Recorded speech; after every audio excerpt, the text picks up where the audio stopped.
Olá pessoal, tudo bem? Então, dando continuidade, né? Nesse vídeo nós vamos falar sobre os padrões de qualidade de águas. Só que retomando, né?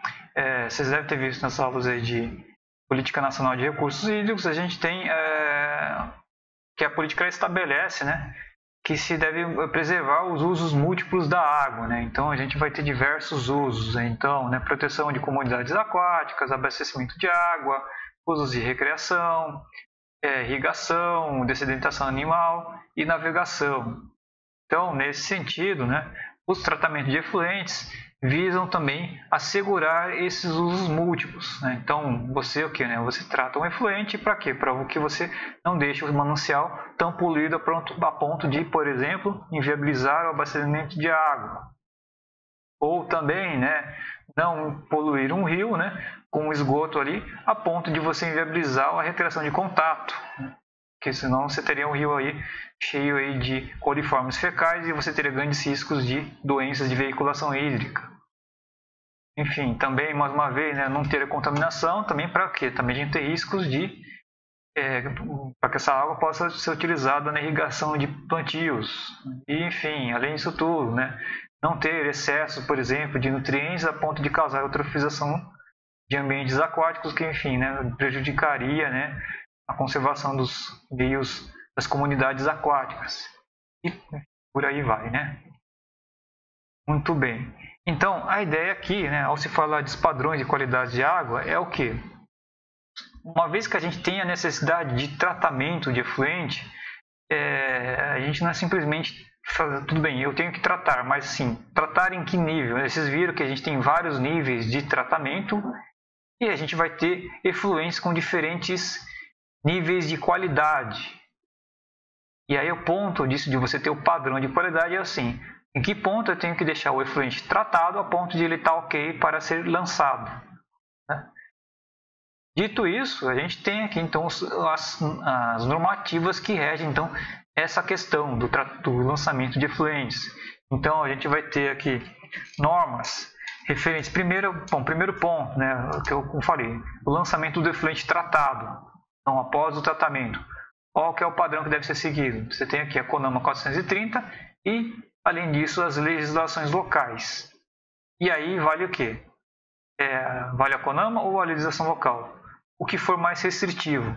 Se a local for mais restritiva, vale a restritiva. Sempre isso. Ora, vocês vão estar vendo que vocês vão ter alguns aspectos que a CONAMA é mais restritiva, ora, vocês vão ter aspectos aí que a legislação local é mais restritiva. Então, sempre fique olhando nos aspectos que forem mais restritivos. É só isso aqui do lançamento? Não. Depois que você lança, aí ainda tem a própria CONAMA, ela vai falar também que você tem que manter o enquadramento, você tem que preservar, né, perdão, o enquadramento dos corpos d'água que recebem o efluente. Então, também, a gente também tem que se atentar ao padrão de qualidade dos corpos d'água, que é o enquadramento do corpo d'água que recebe o efluente. E aí nisso a gente tem as CONAMAs 357, 396 e também de novo as legislações locais. Então pode ser, então, só que detalhando um pouco mais, a gente tem legislações estaduais e eventualmente a gente pode ter legislações municipais. Também, eventualmente, a gente pode ter o padrão de potabilidade. Aí alguns aqui vão estar estranhando, não, mas a gente está voltando aqui ao tratamento de água? Não, dependendo do que for, vocês podem ter um efluente e aí você eventualmente ali nesse tratamento de efluente, vamos supor, você está fazendo um tratamento de efluente numa planta industrial e o seu cliente ele quer que parte dessa água vai ser utilizada como para abastecimento para consumo. Então, aí nessa situação, automaticamente, se você tiver que tratar o efluente a ponto de ele estar viável para consumo humano, automaticamente vocês vão ter que seguir, né, o padrão de potabilidade. Então, ele, né, dependendo das demandas que houverem, é um padrão a ser seguido. Se você quer o uso, né, para consumo humano, você deve então estar atendendo a ele. Então, Não é assim, a gente não vê assim com muita frequência, né? Mas à medida que o nível de qualidade dos nossos corpos d'água está caindo, não é muito difícil a gente começar a lidar com isso mais frequentemente em relação ao tratamento de efluentes. E finalmente, né, a gente tem aqui os padrões de reuso. Padrões de reuso é quando o quê? Você vai ter o tratamento do efluente e no lugar, né, de você fazer o lançamento, você pega esse efluente tratado e dá um novo uso, né? Mas aí um uso que seja adequado dentro do padrão ali que está saindo desse tratado, né? Então, aí no caso aqui, padrão de reuso, a gente vai ter situações para uso de irrigação, lavagem de jardins, enfim. Que mais para frente eu falo um pouco mais sobre isso. Mas também é um padrão que vai estar regindo aí, como eu falei, eventualmente você pode ter lidar com um projeto de tratamento no qual também o seu cliente, por exemplo, peça lá para que não, eu quero que parte do tratado seja utilizada para resfriamento de caldeira, certo? E aí ele entra na questão de padrão de reuso.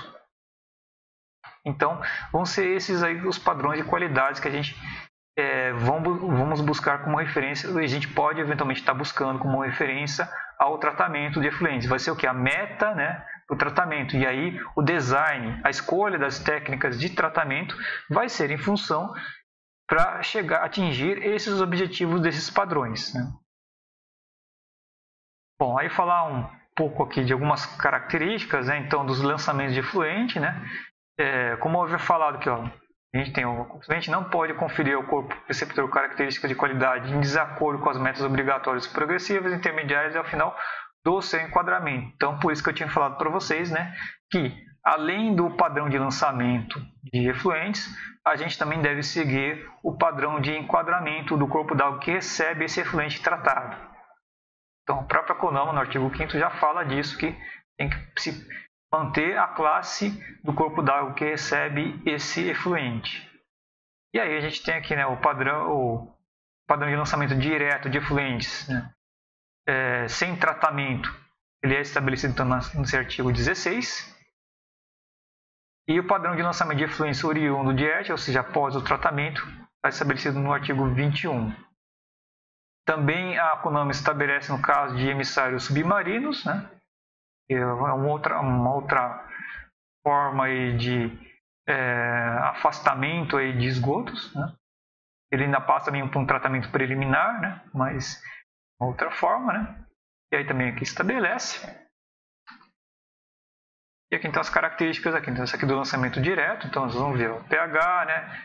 9, temperatura menos que 40 graus Celsius, tem limite de sólidos sedimentáveis, tem controle aqui em relação a óleos e graxas, matéria orgânica, pelo menos 60% de remoção de DBO, nada de matérias flutuantes, e aí metais e poluentes, então tem a tabela lá, uma tabela bem extensa, e testes de ecotoxicidade a critério do órgão ambiental competente. No caso, por exemplo, do estado de São Paulo, seria a CETESB.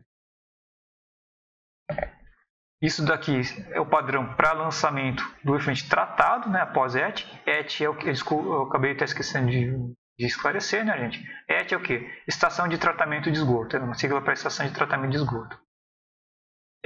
Enfim, temperatura, pH, sólidos sedimentáveis, óleos e graxas, matéria orgânica. Matéria orgânica, aqui a gente tem uma coisa mais incisiva aqui, né? Máximo de 120 miligramas e pode ser excedido se a remoção for maior que 60%.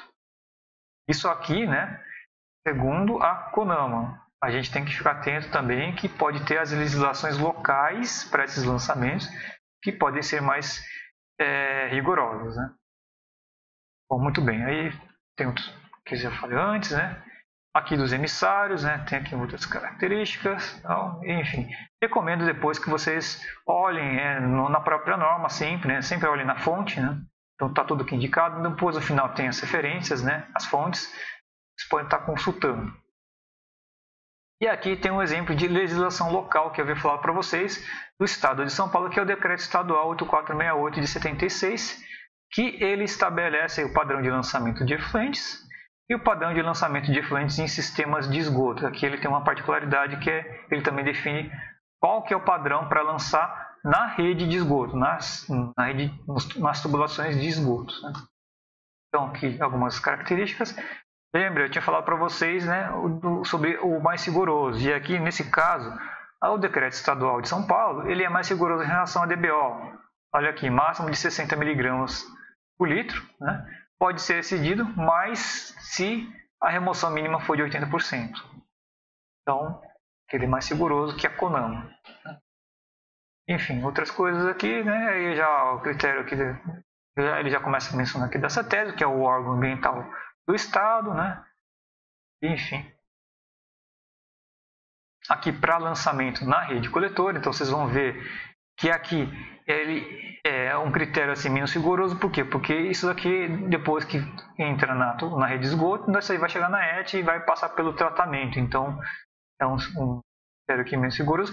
Ainda assim, ele estabelece algumas características para que seja também viável, né, o transporte desse esgoto, né, sem prejuízos aos materiais que compõem então a rede coletora de esgoto. Então, aí, ausência de solventes, despejos, enfim, basicamente assim, são coisas para evitar que você tenha danos aqui, temperatura menor que 40 graus Celsius para não derreter a tubulação de PVC, né? Materiais que possam entupir aí, então, ou causar aí dissolução aí das juntas, né? Enfim. E aí depois a gente tem aqui os padrões de enquadramento, né? Que aí são aquelas questões aí das classes aí dos corpos d'água, né? Então, a gente tem a classe especial, classe 1, 2, 3 e 4, né? Então, são classes aí então mais exigentes para menos exigentes, né? Que aí vão ter várias características. Tem a questão dos usos, né? Então, no especial, você vai ter o que? Uso para abastecimento, preservação, né?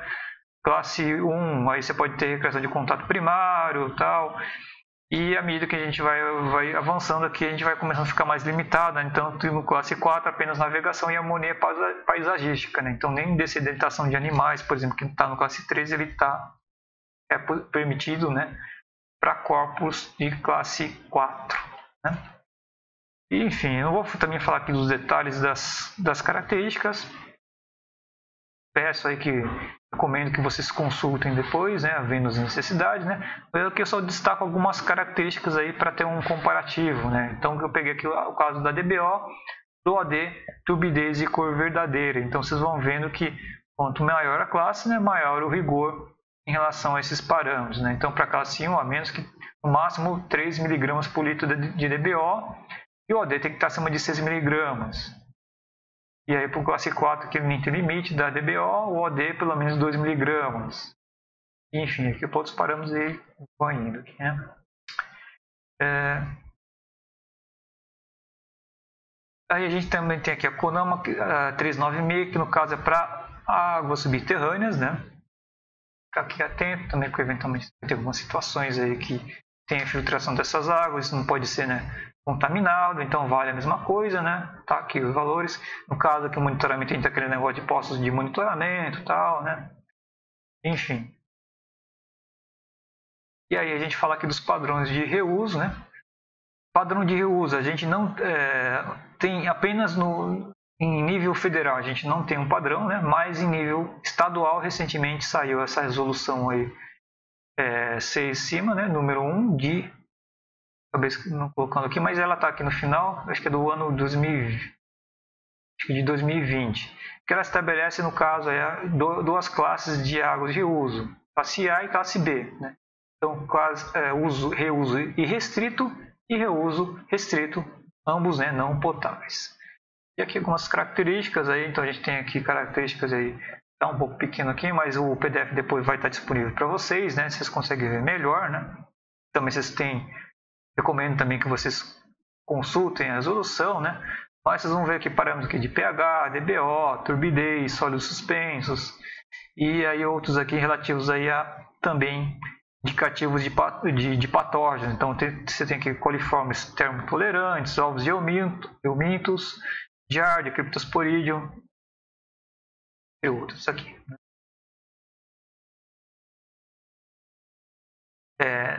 Esses padrões aqui de uso seria para coisas assim bem amplas. O que é estabelecido pela resolução são padrões de uso bem amplos, né? Então, como eu falei, né, para irrigação de jardins, lavagem de calçadas, né? Mas eventualmente pode ter outros reusos, né, mais específicos. Então, eu tinha comentado lá inicialmente, né, sobre a resfriamento de caldeira. E aí, no caso de resfriamento de caldeira, a gente vai ter algumas coisas mais específicas. Esse documento aí da CIESP aí, ele tem aqui uns padrões aí de referência, né, recomendados aí para esse uso de reuso, né, de resfriamento. Então as características desejáveis para quê? Para que você não tenha danos à caldeira, né? A água lá para a caldeira, ela, entre outras coisas, vamos ver aqui, né, que ela principalmente não pode ter aí muitos para a caldeira aqui, por exemplo, que geração de vapor, ele não pode ter muitos sólidos dissolvidos, né? Não pode ter uma dureza aqui muito elevada, né? Se for muita alta pressão, vocês estão vendo aqui, ó, é bem baixo que a dureza, praticamente não deve ter dureza, né? Enfim, cálcio, magnésio, essas coisas aqui vão ser valores aqui muito baixos para esses tipos de reuso. Então, ou seja, né, tem aqueles padrões ali da resolução, né? Mas isso aqui não é o único exclusivo da resolução. É recomendado que vocês vejam qual que vai ser o reuso, né? Para que atividade em específico vai ser feito o reuso dessa água. Lógico, se for um reuso que já está embarcado ali naquelas atribuições na própria resolução, tudo bem, já vai pegar pela resolução ali. Mas em coisas mais específicas, como por exemplo isso, recomendo que pegue essas orientações aí que no caso vêm no caso da própria indústria aqui, né?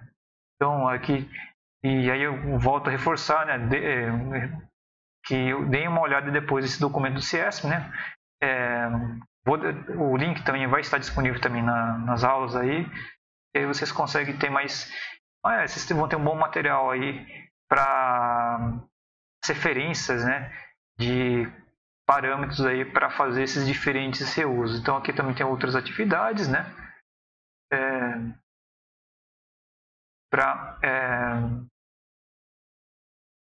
das atividades aqui de reuso aí e as características desejáveis então para essas atividades, né. Enfim, aí tem peguei aqui umas características, aí tinha falado aqui, né, mas enfim, aqui só para falar de algumas características, né? Então, a pré-irrigação, né? Então, a água não deve ter mau cheiro, né? Não deve ter componentes que vão agredir as plantas, não ser abrasível, não manchar superfícies, né? Não causar infecções ou contaminações aí, né? Ou seja, não causar patogenicidade, né? Não ter patógenos ativos, né? Para descarga sanitária, então de novo, né, não manchar, não ser abrasiva, né, não ter patógenos. Para refrigeração, né, não formar incrustações, uma coisa muito importante aqui, né. Então aí já tem uma outra característica mais específica. Enfim, como eu falei, né, cada reuso, né, dependendo da especificidade, ela vai ter mais parâmetros que devem ser adequados. Aí tem que sim, verificar, né, se o efluente obtido ali, o tratado, ele vai estar atendendo esse parâmetro, né? Então, ou seja, né, gente, a gente tem ali o tratamento de efluentes, ele tem o quê? O objetivo sempre é atender a algum padrão de qualidade, certo? E aí esse padrão de qualidade pode ser o quê?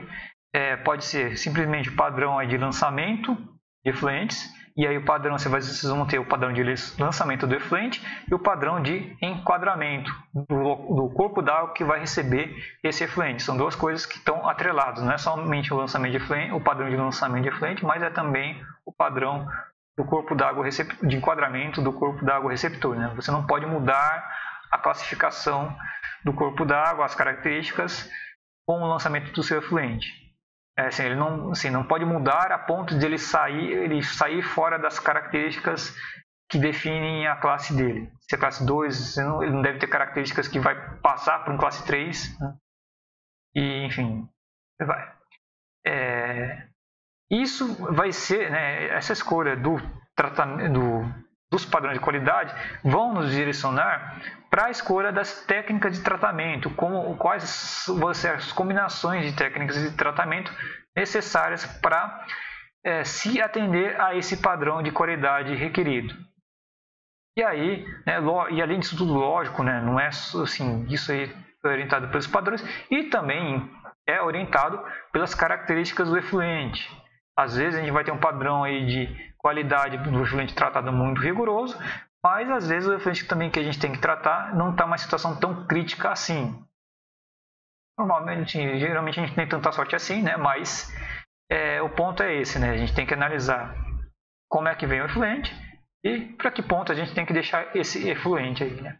Que inclusive é o gancho então, para o próximo vídeo. Né? Então aqui as fontes bibliográficas, né? E é isso, gente. Então, bons estudos, né? E até os próximos vídeos.